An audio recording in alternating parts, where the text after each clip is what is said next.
welcome to this deep dive. We're looking at a really interesting batch of online posts today. Yeah, all from June 1st, 2025. You sent these over with a lot of great background info. Exactly. So our mission is basically to unpack what was buzzing, why it mattered, and pull out the key things you need to know. It's like a snapshot, right? Sports, tech, culture, finance. It's all in there from just one day. Totally. We're going to get into the context, see the stories behind the posts, and connect some dots. Ready to jump in? Let's do it. Okay, first up, sports. Specifically, team dynamics. There was this post from @Bhogle Harsha, the cricket commentator. Oh, yeah, I saw that one. He said reputations and egos come in the way of creating great teams. Something like that. That's the one. And he's seen it all, right? Decades in cricket, even advising teams. Definitely. He knows how those big personalities can sometimes, mess things up for the team itself. And the context you provided linked this to PSG winning the Champions League in 2025. Right, after Messi, Neymar, Mbappe, all those huge names were gone. It makes you wonder. Did shedding that star power actually help them win as a team? Well, there's research mentioned in the source, like from the Journal of Sports Economics. It kind of backs this up. How so? It suggests team cohesion, that synergy, often matters more for long-term success than just stacking up individual stars.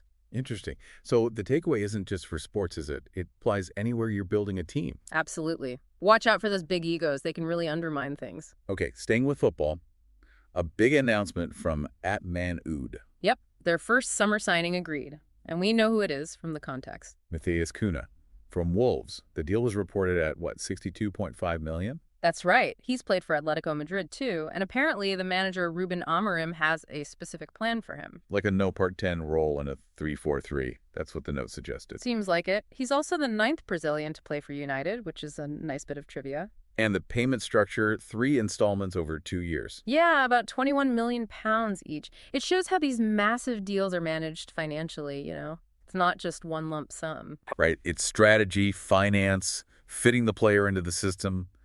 A lot goes into these top-tier signings. Definitely more than just buying a player. Okay, let's switch to the NBA. The @Pacers posted just the devil emoji. Huh. But the picture, right, that said it all. Totally. Tyrese Halliburton doing the choke gesture. Aimed right at Spike Lee, just like Reggie Miller did back in '94. After a huge overtime win against the Knicks, Game 1 of the 2025 Eastern Conference Finals. Iconic. And the New York papers apparently went wild. Chokes on Knicks, Choke 2.0, stuff like that. Perfect. It shows how these old rivalries just flare right back up. And it really puts Halliburton center stage. He's an all-star starter now. Remember that crazy stat line? The 33 points, 15 assists, 0 turnovers game. Yeah.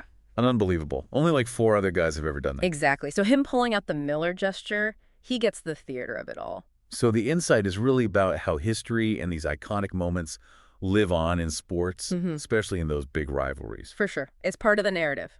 Okay, let's broaden out a bit. Social and cultural moments. June 1st is the start of Pride Month. Right, and we saw posts acknowledging that.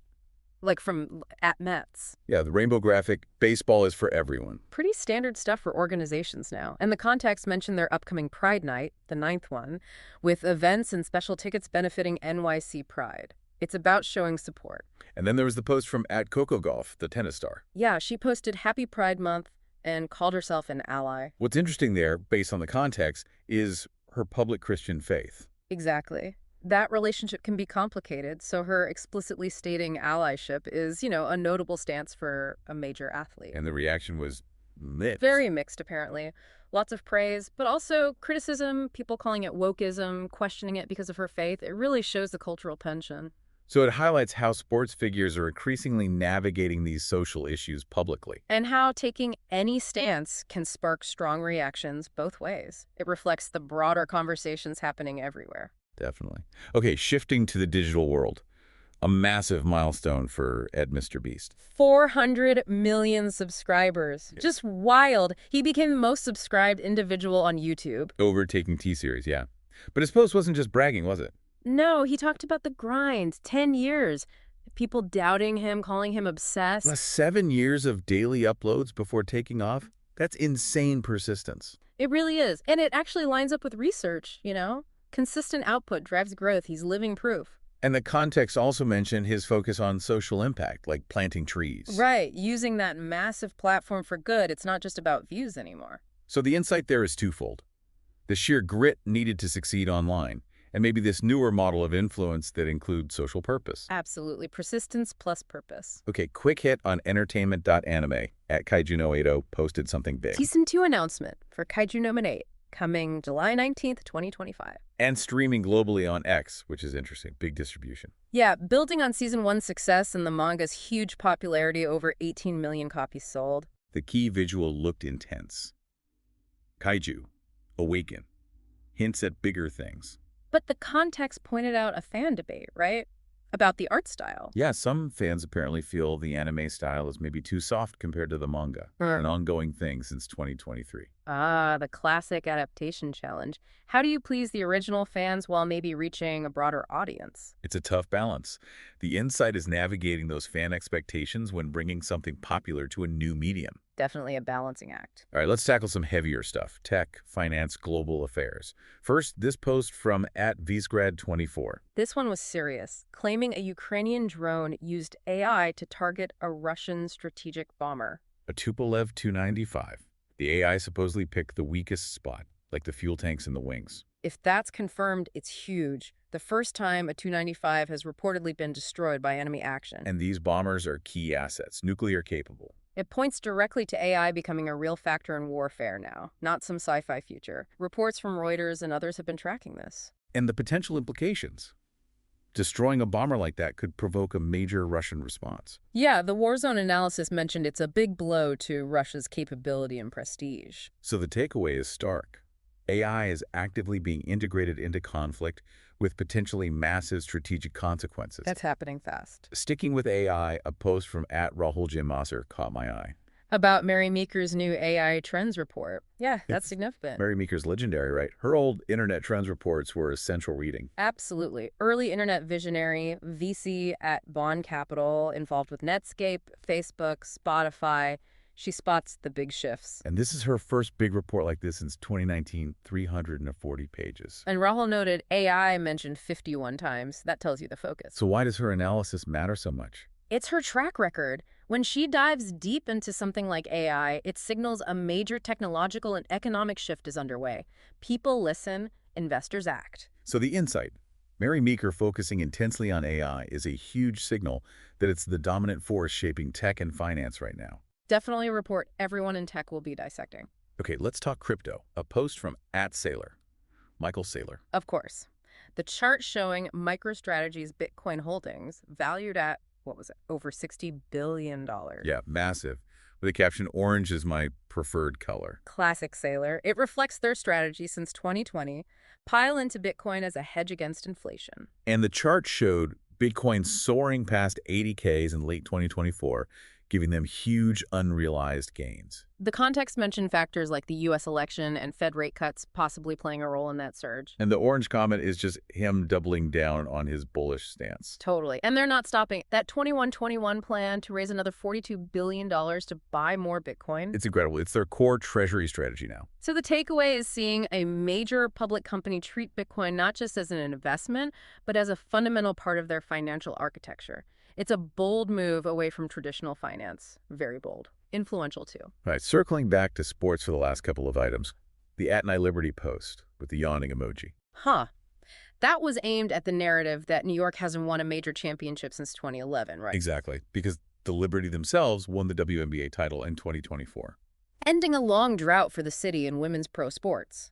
But it often gets overlooked. That's the point, isn't it? The WNBA title isn't always counted in those major championship discussions, which usually just mean the men's Big Four. And the fan reaction highlighted that frustration, that feeling of disrespect. Especially when WNBA viewership is growing significantly, up 48% in 2024, according to the Nielsen data you shared. So the insight is about how we define major sports and the biases that can exclude or minimize significant achievements, especially in women's leagues. Makes you think about those definitions. It really does. Okay, next, Formula One. The official at F1 account announced a penalty for Max Verstappen at the Spanish GP. 10 seconds dropped him to P10, probably for that clash with George Russell. And F1 penalties always spark debate, but this one seemed particularly controversial. Yeah, questions about consistency. Was it too harsh, too lenient, especially given Verstappen's history of pushing the limits? He's had multiple penalties before, like those two in Mexico in 2024.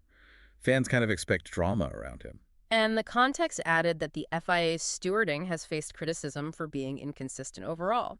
Russell himself had incidents in that same race that weren't penalized, and he'd criticized the FIA before. That lack of consistency drives fans crazy. Totally. The insight is how inconsistent officiating really undermines trust and fuels endless debate, sometimes overshadowing the racing itself. It's a constant issue in F1. Yeah, see it all the time. All the time. And one last F1 post from @Oscar Piastri, a photo with a trophy. And the caption, "Time for a siesta." Classic Piastri. McLaren driver, really rising fast. The trophy suggests a race win, maybe Spain, given the caption. Likely. It fits his laid-back style. The siesta comment is just a fun nod, either to the location or just needing rest. And the fan reaction was huge, right? Someone called him my WDC, my World Drivers Champion. Yeah. Suggests he's having a fantastic 2025 season, maybe even a title contender after helping McLaren win the Constructors in 2024. So it shows how personality matters. Piastri's performance plus his character connect with fans and build excitement about his future. It makes the sport more engaging, more human. So wrapping this up, we've covered a huge range today, all from June 1st posts. We really did. Team dynamics, player signings, historical rivalries in sports. Pride Month visibility, the sheer grind of content creation, adapting anime. The serious implications of AI and conflict, major tech analysis shifts, corporate crypto strategies. And ongoing debates about sports recognition and F1 officiating. Phew. It's a lot, but it shows how these different spheres are constantly interacting and evolving. Sports reflects business, tech impacts global security, culture plays out online. It's all moving so fast. Seeing it all together from one day really emphasizes that pace. It does. The velocity of change across the board is pretty intense. So here's a final thought to chew on. We see technology like AI advancing and embedding itself everywhere, from war to daily life, incredibly quickly. We see social narratives shifting just as fast. So how do we best keep up? How do we make sense of it all? Is it better to dive super deep into one specific thing, or is the key trying to see the connections, how all these fast-moving parts fit together? Something to think about. Thanks for joining us for this deep dive.